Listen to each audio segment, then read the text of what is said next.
तर मालेगाव बॉम्बस्फोट प्रकरणाचा आज निकाल लागण्याची शक्यता आहे आणि यासह इतर महत्त्वाच्या बातम्यांचा वेगवान आढावा आपण घेऊया। मालेगाव बॉम्बस्फोट प्रकरणाचा आज निकाल लागण्याची शक्यता। साध्वी प्रज्ञा सिंग ठाकूर यांच्यासह 7 जणांच्या मृत्यूदंडाची एनआयएची मागणी, कोर्टाच्या निर्णयाकडे लक्ष। परळीतील महादेव मुंडेंच्या हत्येला 21 महिने झाल्यानंतरही आरोपी मोकाट। न्यायाच्या मागणीसाठी मुंडे कुटुंबीय आज मुख्यमंत्री फडणवीसांची भेट घेणार। पुण्यातील पार्टी प्रकरणी एकनाथ खडसेंचे जावई प्रांजल खेवलकरांसह इतर आरोपींची कोठडी आज संपणार। सगळ्या आरोपींना दुपारी पुणे सत्र न्यायालयामध्ये हजर करणार। संसदेचं अधिवेशन सुरू असताना उपमुख्यमंत्री एकनाथ शिंदेंची दिल्लीवारी, शिवसेना खासदारांसह देशभरातील राज्यप्रमुखांची भेट घेणार। एकीकडे उपमुख्यमंत्री दिल्ली दौऱ्यावर असताना राज्यात फडणवीसांनी राज्यपालांची भेट घेतल्यानं राजकीय वर्तुळात चर्चा। राजभवन इथे मुख्यमंत्री आणि राज्यपालांमध्ये विविध विषयांवर चर्चा। जयंत पाटलांच्या पक्षप्रवेशाच्या चर्चांवर मुख्यमंत्री फडणवीसांकडून पूर्णविराम। तुमच्या मनातील पक्षप्रवेश अद्याप आमच्या मनात नाही, मुख्यमंत्र्यांचं वक्तव्य। अमेरिकेकडून भारतीय उत्पादनांवर 25% आयात शुल्क लागू, डोनाल्ड ट्रम्प यांची मोठी घोषणा।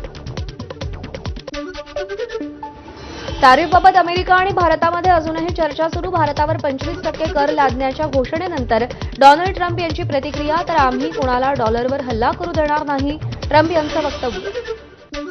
तेलाच्या साठवण क्षमतेबाबत अमेरिकेचा पाकिस्तानशी करार, डोनाल्ड ट्रम्प यांची सोशल मीडियावर घोषणा। एक अमेरिकन कंपनी पाकिस्तानला ही सुविधा देणार। शेतकरी आणि एमएसएमईसह राष्ट्राच्या हिताचं रक्षण करण्यासाठी सर्व आवश्यक पावलं उचलली जातील। संभाव्य परिणामांचा सरकार अभ्यास करत आहे। अमेरिकेच्या टॅरिफवर भारताचं उत्तर। केंद्रीय मंत्रिमंडळाची आज बैठक। पंतप्रधान नरेंद्र मोदींच्या अध्यक्षतेखाली होणाऱ्या बैठकीत अमेरिकेनं भारतीय उत्पादनांवर लावलेल्या आयात शुल्कावर चर्चेची शक्यता। अमेरिकेनं भारतावर 25% आयात शुल्क लादल्यानंतर आज भारतीय शेअर बाजारावर काय परिणाम होणार याकडे लक्ष। याआधी मागील 3 दिवस शेअर बाजारामध्ये तेजी पाहायला मिळाली होती। भारतात बेकायदेशीरपणे राहणाऱ्या बांगलादेशी आणि रोहिंग्यांना परत पाठवण्याच्या मागणीवर आज सर्वोच्च न्यायालयामध्ये सुनावणी। 2017 पासून खटला प्रलंबित। कोर्टानं केंद्र आणि राज्यांना उत्तर देण्यास सांगितलंय।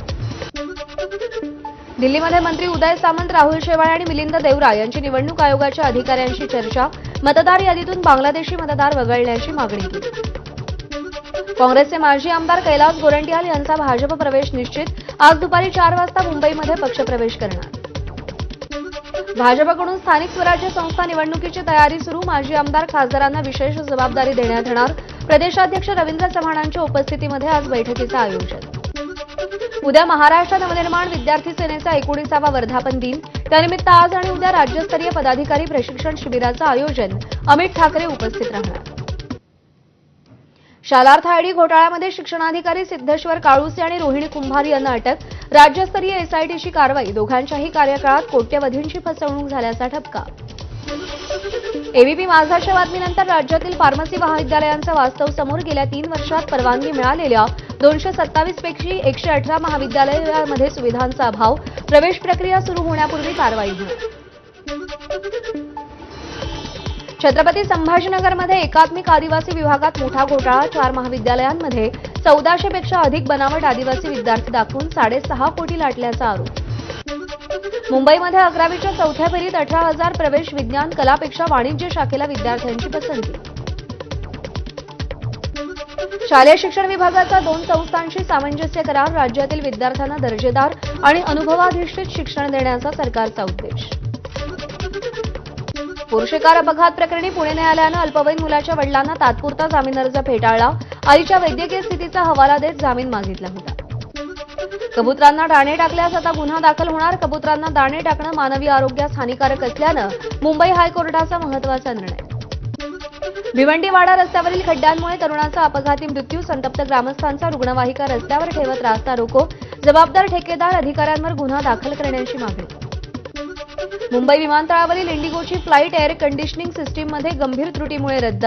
कर्मचारी आणि पायलट उड्डाणासाठी तयार होते, मात्र प्रवाशांनी अशा परिस्थितीत प्रवास करण्यास तीव्र विरोध केल्यानं फ्लाईट रद्द। गणेशोत्सवानिमित्त दिवा चिपळूण, दिवा मेमू या दैनिक अनारक्षित विशेष ट्रेनच्या आणखी 2 सेवा चालवण्यात येणार। त्यामुळे रिझर्व्हेशन न मिळालेल्यांना याचा मोठा फायदा होणार। गणेशोत्सवानिमित्त कोकणात जाणाऱ्यांसाठी मध्य रेल्वेच्या 44 अतिरिक्त विशेष गाड्या त्यामुळे गणेशोत्सव काळामध्ये आता एकूण 296 विशेष ट्रेन गणेश भक्तांच्या सेवेत धावणार. 2025च्या फिडे महिला विश्वचषक विजेती दिव्या देशमुख स्वगृही परतली. काल नागपूर विमानतळावरती जोरदार जल्लोष. दिव्याच्या ऐतिहासिक कामगिरीचं सर्वत्र कौतुक. आईवडील आणि बहिणीला श्रेय. नागपूरमध्ये परतल्यानंतर दिव्या देशमुखची प्रतिक्रिया. दिव्यानं तिचे पहिले कोच राहुल जोशींचीही आठवण काढली. दिव्या देशमुखच्या सन्मानार्थ टपाल खात्यानं विशेष कॅन्सलेशन प्रकाशित केलंय. टपाल खात्याचे महाराष्ट्र सर्कलचे मुख्य postmaster general Amitabh Singh यांच्या हस्ते हे कॅन्सलेशन प्रकाशित करण्यात आलंय. आषाढी वारीसाठी पंढरपूरला गेलेली संत गजानन महाराजांची पालखी आज शेगावमध्ये परतणार. शेगावात महाराजांना 1,11,111 मोदकांचा महाप्रसाद अर्पण करणार. मुंबईचे शिल्पकार नाना शंकर शेठ यांची आज 160वी पुण्यतिथी. नाना चौक, एशियाटिक लायब्ररी, सेंट्रल रेल्वे ऑफिससह विविध ठिकाणी अभिवादन कार्यक्रम. मुंबई सेंट्रल स्थानकाला नाना शंकर शेठ यांचं नाव देण्याची आग्रही मागणी. वांद्रे आणि खार पश्चिममधील काही भागात आज 14 तास पाणीपुरवठा बंद राहणार. दुरुस्तीच्या कामासाठी सकाळी 9 वाजल्यापासून रात्री 11 वाजेपर्यंत पाणीपुरवठा बंद राहणार. नांदेड शहरातील रेल्वे स्टेशन परिसरातून पळवून नेलेल्या मुलीचा पोलिसांनी शोध लावला. या प्रकरणी एकाला अटक. बॉम्बे ट्रान्सपोर्ट या कंपनीची सुरक्षा भिंत कोसळली. पार्क केलेल्या 7 दुचाकी आणि 2 रिक्षांवर भिंत पडल्यानं मोठं नुकसान. ठाण्यातील रामनगर विठ्ठल रुक्मिणी मंदिराजवळची घटना.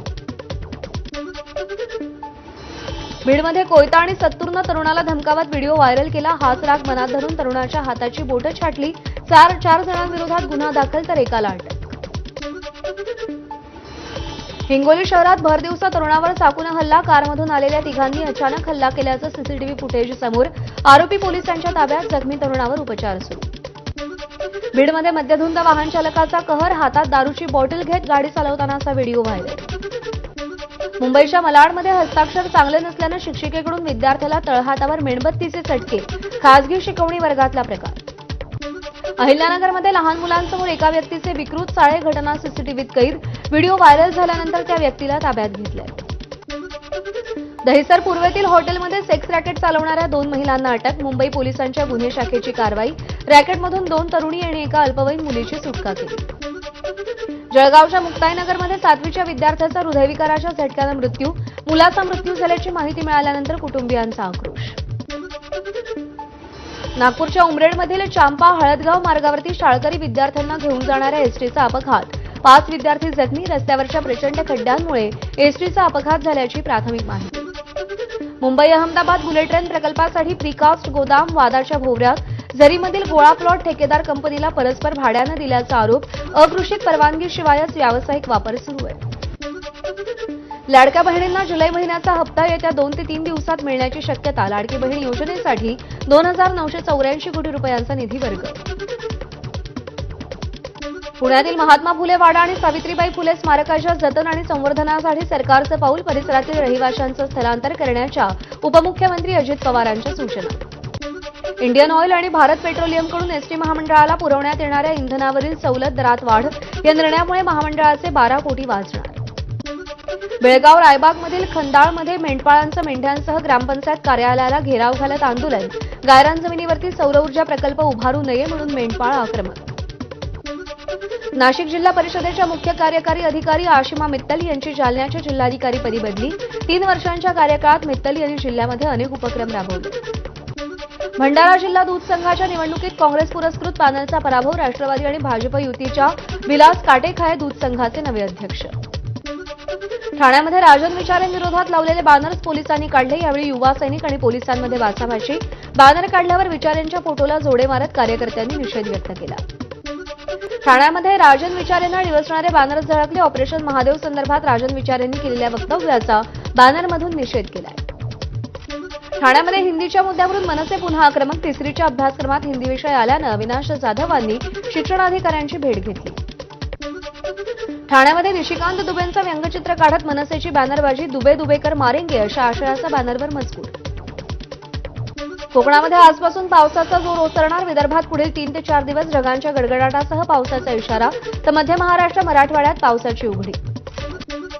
पैठणमधील जायकवाडी धरण 90% भरलं. धरणाच्या 18 दरवाजांमधून गोदावरी नदीपात्रात विसर्ग सुरू करणार. नदीकाठच्या गावांना सतर्कतेचा इशारा.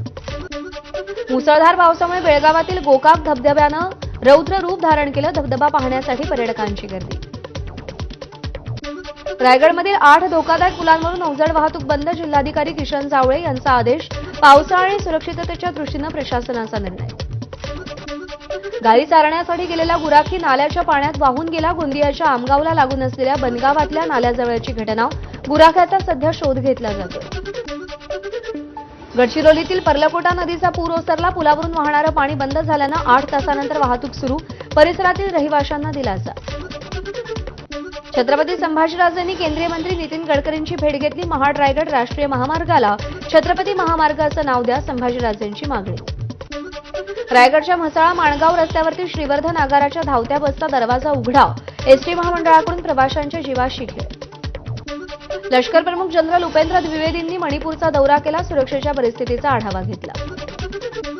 ऑपरेशन महादेव नंतर एनआयएचं पथक काश्मीरमध्ये दाखल. पहलगाम प्रकरणामध्ये आरोपपत्र अंतिम करण्यासाठी एनआयएचं पथक स्थानिक पोलीस आणि गुप्तचर यंत्रणांशी समन्वय साधत असल्याची माहिती. ऑपरेशन सिंदूरच्या नावावर जया बच्चन यांचा आक्षेप. महिलांचं सिंदूर पुसलं गेलं, मग ऑपरेशनला सिंदूर नाव का दिलं? राज्यसभेत सवाल. पहलगाम हल्ल्याबाबत संयुक्त राष्ट्र सुरक्षा परिषदेचा अहवाल. अहवालामध्ये पहिल्यांदाच लष्कर ए तोयबाचा छुपा गट द रेजिस्टन्स फ्रंटचा उल्लेख. यामुळे दहशतवाद विरोधी भारताच्या भूमिकेला बळ मिळणार. राजकीय दबावामुळे कारवाई होत असल्याबाबत सर्वोच्च न्यायालयानं ईडी प्रमुखांना फटकारलं. भविष्यात ईडीप्रमाणे जनसुरक्षा कायद्याचाही दुरुपयोग होईल. माजी गृहमंत्री अनिल देशमुख यांचा आरोप. छत्तीसगडच्या सुकमा जिल्ह्यात पोलीस आणि नक्षलवाद्यांमध्ये चकमक. एका नक्षलवाद्याचा खात्मा तर 3 जवान जखमी. एन्काउंटरच्या ठिकाणाहून बीजीएल लॉन्चर, शस्त्र, स्फोटकं आणि माओवादी साहित्य जप्त. जम्मूतून अमरनाथ यात्रा स्थगित. खराब हवामानामुळे यात्रा स्थगित करण्याचा निर्णय. भगवतीनगर कॅम्पमधून कोणताही ताफा निघणार नाही. रशियाच्या सुदूर पूर्वेकडील भागात भूकंपामुळे मोठं नुकसान. कामचटका द्वीपकल्पातील अनेक लोक सध्या जखमी झाले. इटलीच्या सर्डिनिया बेटावरती समुद्र किनाऱ्याजवळ जंगलामध्ये अचानक आग. 12 लहान मुलांसह एकूण 102 लोकांना समुद्रामार्गे सुरक्षित स्थळी हलवलंय. उत्तर पोर्तुगाल आणि स्पेनमध्ये अग्नितांडव. सुमारे 300 किलोमीटर जंगलामध्ये वणवा. आतापर्यंतचा हा सर्वात मोठा वणवा असल्याची माहिती. अग्निशमन दलाचे 800 कर्मचारी आणि 7 वॉटर बॉम्बिंग विमानाच्या सहाय्यानं आगीवर नियंत्रण. NASA ISRO synthetic aperture radar म्हणजेच निसार उपग्रहाचं प्रक्षेपण. भारत आणि अमेरिकेनं संयुक्तपणे हा उपग्रह विकसित केलाय. WCL सेमीफायनलमध्ये पाकिस्तान विरुद्ध खेळण्यास भारतीय खेळाडूंचा नकार. त्यामुळे पहिला सेमीफायनलचा सामना रद्द. भारतानं खेळण्यास नकार दिल्यानं पाकिस्तान थेट फायनलमध्ये. भारतीय संघाचा युवा फलंदाज अभिषेक शर्मा आयसीसीच्या T20 फलंदाजांच्या क्रमवारीत पहिल्या क्रमांकावर. विराट आणि सूर्यकुमारनंतर फलंदाजांच्या यादीत पहिलं स्थान पटकावणारा अभिषेक तिसरा खेळाडू आहे. आयसीसीच्या कसोटी क्रमवारीत ऋषभ पंतची एका स्थानाची झेप. मँचेस्टर कसोटीमध्ये झळकावलेल्या अर्धशतकानंतर पंत फलंदाजांच्या यादीत 7व्या स्थानी. आजपासून भारत विरुद्ध इंग्लंड 5वा कसोटी सामना. मालिका जिंकण्याचा इंग्लंडचा निर्धार तर मालिका वाचवण्याचा भारतीय संघाचा पुरेपूर प्रयत्न. भारताविरुद्ध इंग्लंडच्या 5व्या कसोटी सामन्यातून स्टोक्स आणि आर्चरची माघार. स्टोक्स जायबंदी झाल्यानं खेळणार नसल्याची माहिती. अभिनेता शाहिद कपूरनं क्रिकेट खेळण्याचा आनंद घेतला. लॉर्ड्स क्रिकेट ग्राउंडवरती शाहिद क्रिकेट खेळत असल्याचे फोटो व्हायरल. बातम्यांचा वेगवान आढावा पूर्ण झालाय. बुलेटिनमध्ये यानंतर एक छोटासा ब्रेक घेतोय. ब्रेकनंतर बातम्या सविस्तर पाहत रहा एबीपी माझा.